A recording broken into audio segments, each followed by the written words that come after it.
From the light into the darkness. The truth of God replaced by the enemy's lie. Have you noticed that the world we live in is turned upside down? We call evil good and good evil. We applaud lies and mock the truth. Have you ever asked yourself, what if everything I believe is actually a big lie? That is precisely what I want to talk to you about today. How we have traded God's truth for the devil's lie. From the light into the darkness. The truth of. Pilate looked me in the eye and asked the question that has echoed through the ages. What is truth? I hear it reverberating even today, on college campuses, at dinner tables, in online timelines.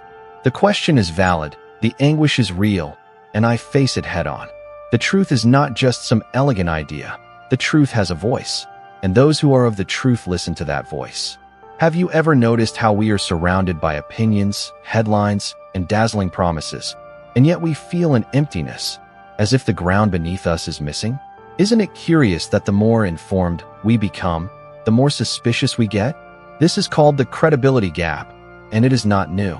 Pilate faced it, we face it too. I assert something that many people find strange. The Bible is called holy, not because it sugarcoats reality, but because it tells the truth about God, about mankind, about the devil, about heroes who are not glossed over, with their sins and weaknesses on full display. What book would do that if it were not committed to the truth? It is uncomfortable, I know. The truth always demands that we look in the mirror. And perhaps that is why we prefer the convenient version, the one that spares us from having to change. How many times have you thought, I just want something to believe in, as long as it doesn't ask anything of me in return? This is where the gap deepens. The root of this gap goes back to the beginning. God offered abundance and freedom, but also a limit. A reminder that we are creatures, not gods. The devil whispered, you will not die, you will be like God. And we exchanged God's truth for the lie that promised autonomy without consequence. Notice the subtlety.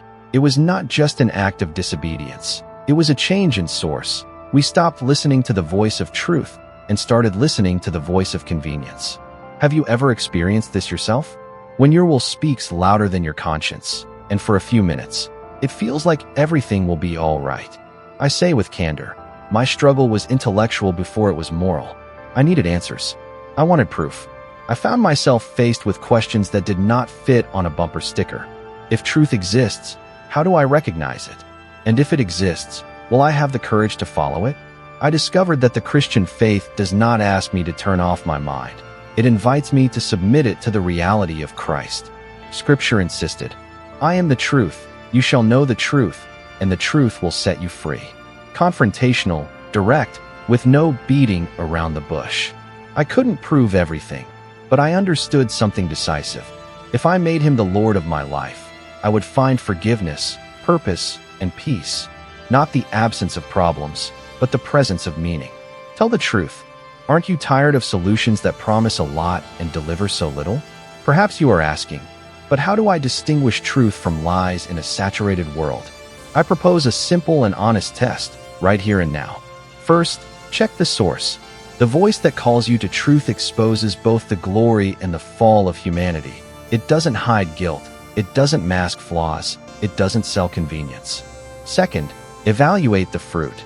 Truth can wound pride, but it heals the conscience. A lie massages the ego, but it sickens the heart. Third, observe the consistency. The truth does not contradict itself when the light comes on. It withstands the scrutiny of time, reason, and experience. In psychology, there is a phenomenon called the illusory truth effect. Repetition makes something seem true. A lie relies on this. The truth does not need this trick. How many of your certainties were born simply because they were repeated many times? Allow me to tell you about something I lived through, without drama, but with honesty. There was a quiet night when Pilate's question left the text and sat down with me.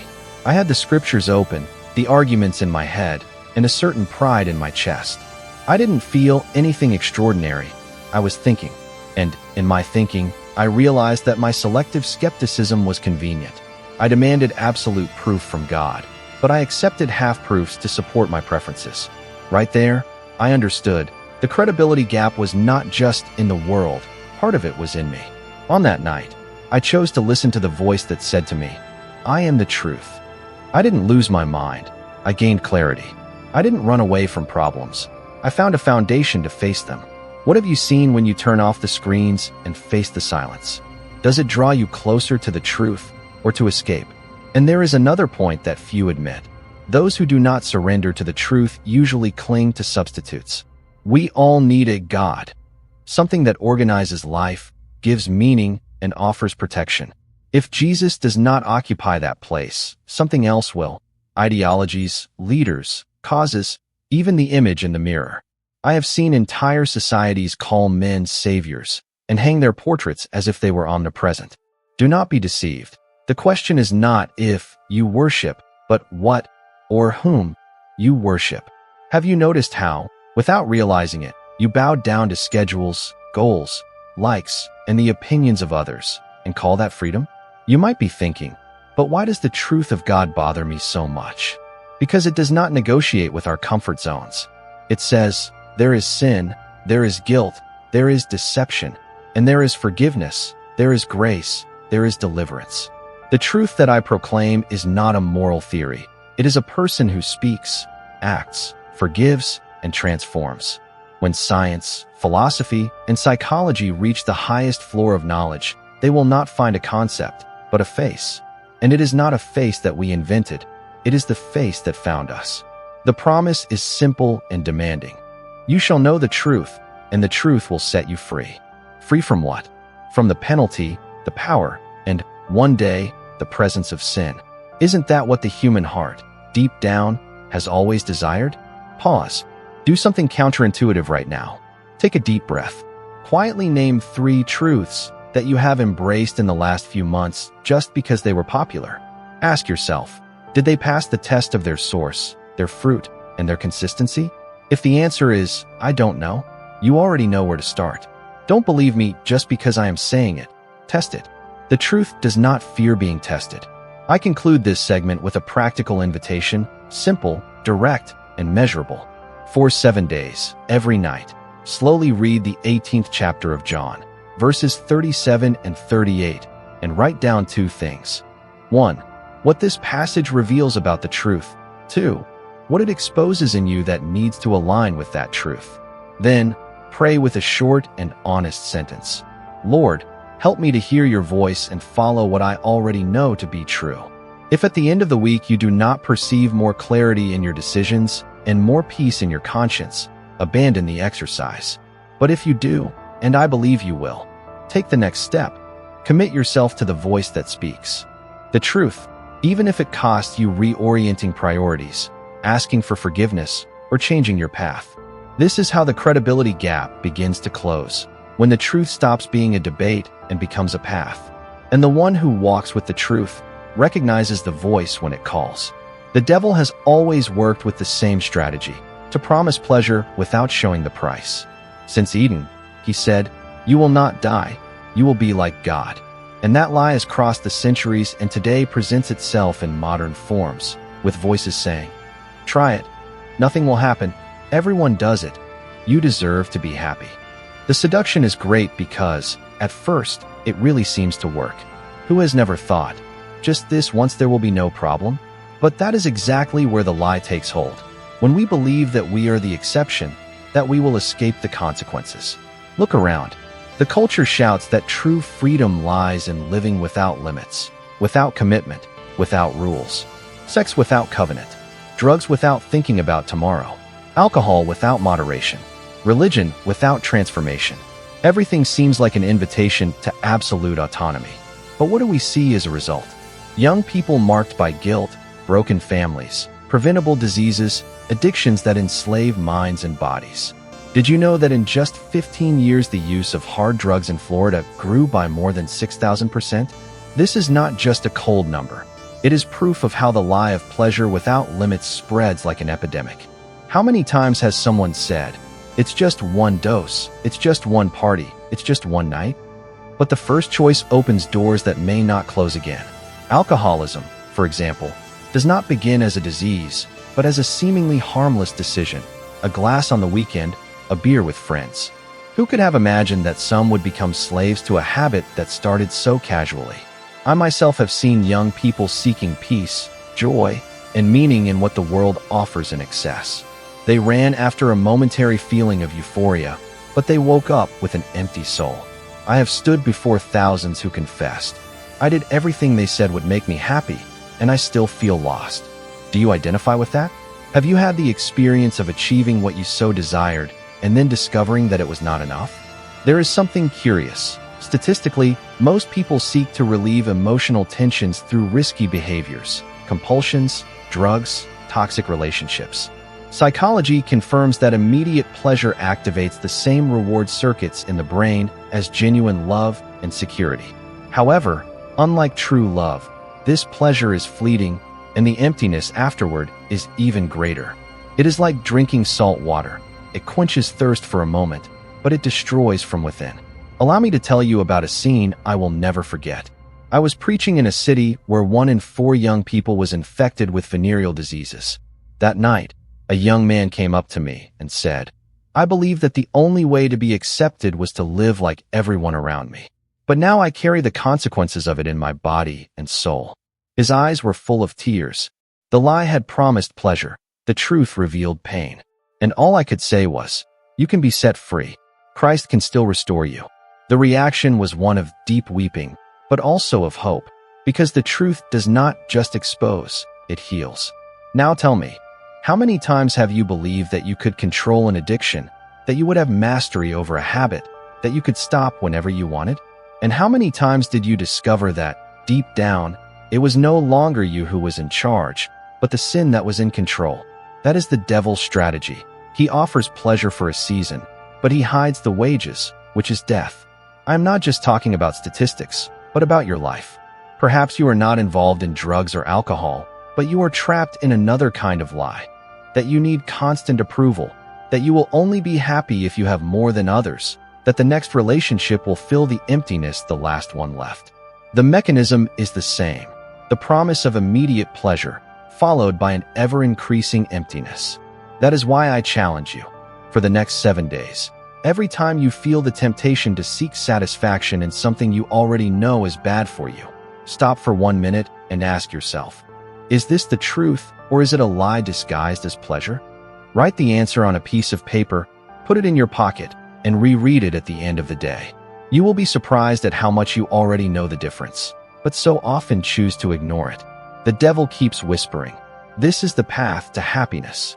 But the Bible responds, "The wages of sin is death." A lie may have sparkle, but it has no future. The truth, yes, demands surrender, but it gives in return a freedom that no one can steal. And I ask you, which of these voices will you listen to the next time you are faced with a choice? Many people believe that it is enough to go to church once a week to balance the scales of life. It is as if that 1 hour on Sunday is enough to erase all the other days lived without God. But that is one of the devil's biggest lies. You can be present in the church pew, sing hymns, listen to the sermon, and still be far from the truth. It is hard to say this, but it is necessary. Religiosity is not the same as a relationship. I remember a curious story told in the newspapers about a dog in West Virginia. Every Sunday, without fail, it would walk alone to the Methodist church. When the service ended, it would walk home, exactly as if it had completed its weekly ritual. The animal knew the way, but that did not make it a Christian. How many of us do the same thing? We know the way to church, we know the songs, we repeat the prayers, but our hearts remain distant? Ask yourself sincerely, how many times have you left a service and, a few minutes later, your mind was already occupied with worries, business, sports, social media, anything but what you heard? Isn't it true that we often treat faith like a loyalty card, accumulating attendance to then expect some reward? How many people say, "I'm at peace, I've done my part"? Does God expect from us only a physical presence within 4 walls? This lie is so dangerous because it suits our conscience. It is comfortable to think that the simple act of showing up saves us. But if going to church were enough, the Pharisees would be the holiest men in history. They knew the scriptures, they followed the rituals, they occupied the front seats, and yet they did not recognize the truth when he was right in front of them. Jesus said clearly, "I am the truth." Not a ritual, not a tradition, not a social habit. He is the truth that sets free. I will open my heart. There was a period when I myself was preaching tirelessly, but inside I felt the distance between talking about Christ and living in Christ. I knew the right words, the right theology, but the daily surrender was missing. I discovered that faith is not measured by how many times I went up to the pulpit, but by how much I let Jesus govern my decisions when the lights went out. This discovery shook me, but it also set me free. How many times have you found yourself thinking that fulfilling religion was enough? How many times did you believe that the public gesture replaced personal transformation? If you are honest, you will realize that you are not alone. This is a common fear. What if my faith is not real? What if it is? All just an act? These questions should not paralyze you, but awaken you. Look at how this applies today. Going to the gym once a month does not transform your body. Eating one healthy meal a week does not heal your body. In the same way, attending an occasional service does not lead to conversion. Faith is like a muscle. It grows with practice, discipline, and surrender. It is a daily commitment. It is denying yourself. It is carrying the cross every day. And science reminds us of something important. Habits shape character. Neuroscientists state that repeated choices create pathways in the brain. This means that your spirituality is also built on daily choices. In what you watch, in what you say, in what you think. If Sunday is the only day you connect with God, it is not surprising that during the week you lack strength, direction, and purpose. Allow me to provoke you. Has your faith been more like the routine of that dog, marked by automatic paths, but without real transformation? If the answer is yes, do not be ashamed. This awareness is the first step to leaving behind religious hypocrisy and embracing a living relationship with Christ. I want to challenge you. For the next 7 days, in addition to the church service, set aside at least 10 minutes every day to open the Bible and ask, Lord, what do you want to say to me today? Write down a sentence that summarizes that answer and carry it with you. At the end of the week, compare those sentences. You will see that faith is not about showing up, but about listening to the voice of truth that speaks continuously. Going to church is important, but it is not enough. True Christianity is not about occupied pews, but about transformed hearts. Jesus did not say, "You shall know religion, and religion will set you free." He said, "You shall know the truth, and the truth will set you free." And He is the truth. Jesus declared, "I am the truth, and the truth will set you free." These words are not an abstract theory, but a direct, personal, and urgent invitation. He did not say, "I teach the truth," or "I show a way to the truth." He said, "I am." The truth is not a concept, it is a person. And when you encounter this person, you discover what true freedom is. But freedom from what? That is the question many people ask. Some say, "I want to be free to do whatever I want." Others think, "I want to be free from rules, from expectations, from religion." But notice the irony. Often, the more someone seeks to be free, the more they find themselves trapped in invisible chains. Chains of guilt, fear, anxiety, and existential emptiness. Have you noticed how the unbridled pursuit of autonomy ends in slavery? Slavery to habits, slavery to the opinions of others, slavery to one's own ego.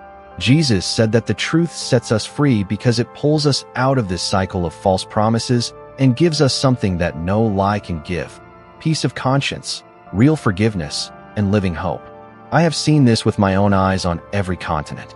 I have seen young people in squares and on university campuses holding up signs asking for freedom, while, inside, they carried an invisible prison.